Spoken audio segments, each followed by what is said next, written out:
Bien, alors je vais jeter le réglage des courbes pour l'instant. Donc je vais le prendre.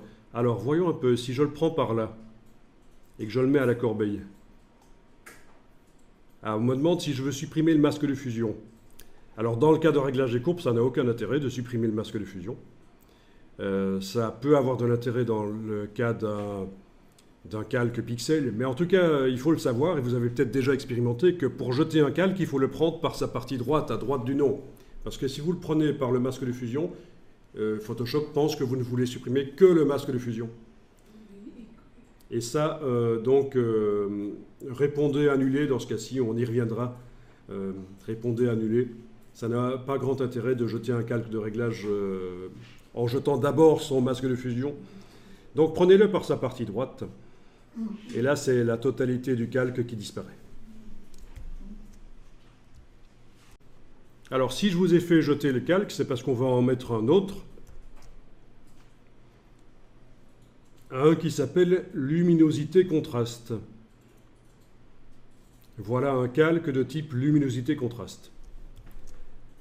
Alors, le panneau propriété vous montre deux curseurs. Alors ici, vous avez une partie masque, mais ça ne vous concerne pas pour l'instant, c'est le réglage du masque de fusion. On ne veut pas modifier le masque de fusion du calque de réglage luminosité contraste. Hein. Ça n'a pas beaucoup de sens, mais on y reviendra plus tard. Dans le panneau propriété, le masque, on ne le modifie pas. Donc c'est vraiment le réglage luminosité contraste qu'on va modifier ici. Voilà, vous avez donc deux curseurs à bouger. Et en fait, c'est la même chose que ce qu'on a fait avec le réglage des courbes. Donc ce qu'il faut comprendre une fois pour toutes, c'est qu'en fait, c'est la dernière fois que vous allez utiliser ce calque de réglage luminosité-contraste, parce qu'en fait, il ne propose pas plus que le réglage des courbes. En fait, il propose beaucoup moins. C'est ce qu'on va voir maintenant. Vous allez pouvoir le jeter. On va remettre un réglage des courbes. Donc, prenez le calque de réglage luminosité-contraste, jetez-le, ajoutez un réglage de courbe. Voilà, donc si vous voulez obtenir la même chose qu'avec le calque luminosité-contraste, il faut mettre un point, deux points, et les bouger l'un par rapport à l'autre. Et régler le contraste visuellement. Alors, ça suppose évidemment que votre écran est de bonne qualité et qu'il est calibré, profilé.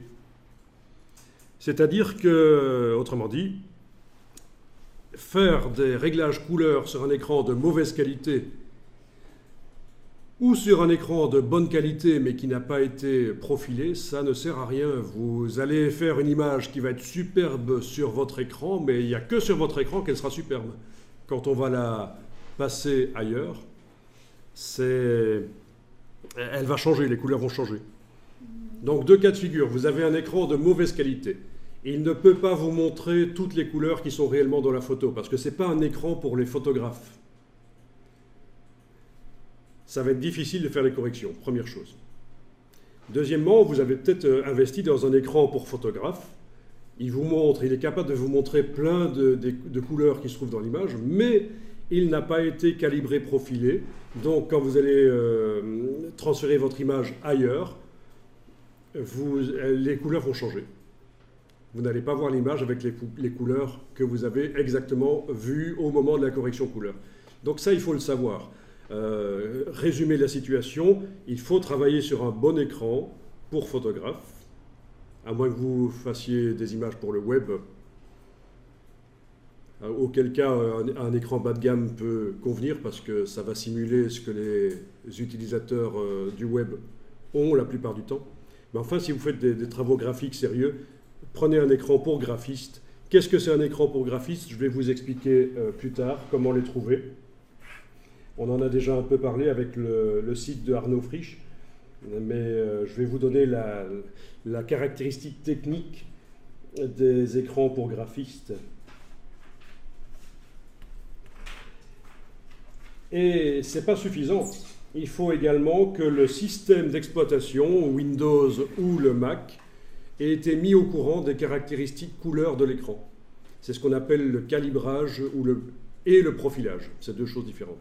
Calibrage, profilage. À partir du moment où, d'une manière ou d'une autre, on a indiqué au système d'exploitation comment fonctionne notre écran, quand le système envoie sur l'écran une valeur RVB, par exemple 203, 156, 127, c'est une valeur RVB. Il faut que le système sache, tiens, à ce moment-là, voilà la couleur qu'il voit. C'est ça un profil d'écran. C'est une table de correspondance entre les valeurs envoyées à l'écran, les valeurs RVB, et ce que l'utilisateur voit vraiment. C'est une carte d'identité du moniteur. Sans ça, le système ne sait pas ce que vous voyez sur écran. Et donc, quand vous transférez l'image, il n'y a pas de possibilité de contrôler les couleurs. Profilé sur le fameux CD qu'on pense ne sert jamais. Oui, et en effet, pour informer le système sur les caractéristiques de notre écran, pour lui fournir le profil, il y a deux manières. Soit on utilise ce qu'on appelle le profil générique qui est fourni par le fabricant pour tel type de moniteur, telle marque, tel modèle. Voilà le profil qui décrit le mieux l'écran.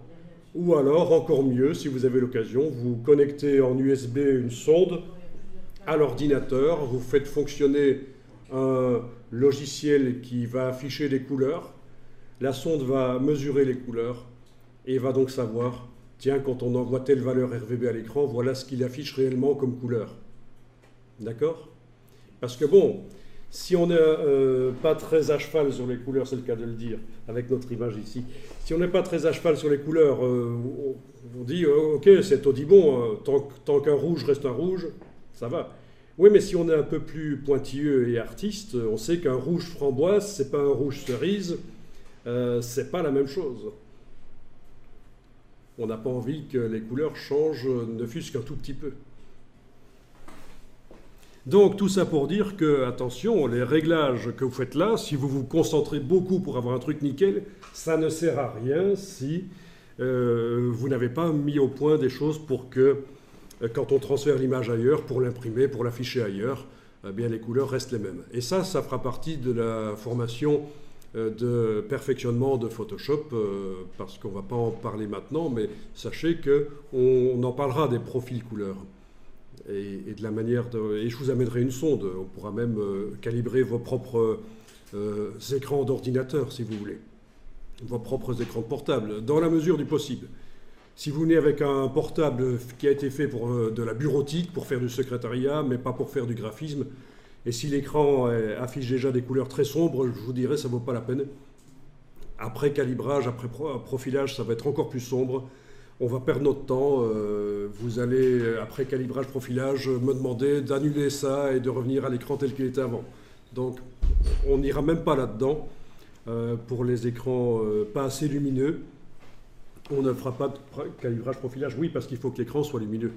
Il faut que ce soit quand même un PC avec un écran lumineux, sinon ça ne vaut pas la peine. Alors, avec un portable, on ne pourra jamais rien faire de vraiment beau, c'est ce que tu dis. Eh bien, c'est absolument faux. C'est absolument faux, parce qu'il existe des portables spécialement faits pour les graphistes. Mais bien sûr. Et bien sûr, pour les gens qui sont nomades, les gens qui vont filmer, par exemple, et le soir, ils rentrent à l'hôtel, et plutôt que de glandouiller, ils vont pouvoir commencer à faire le montage vidéo.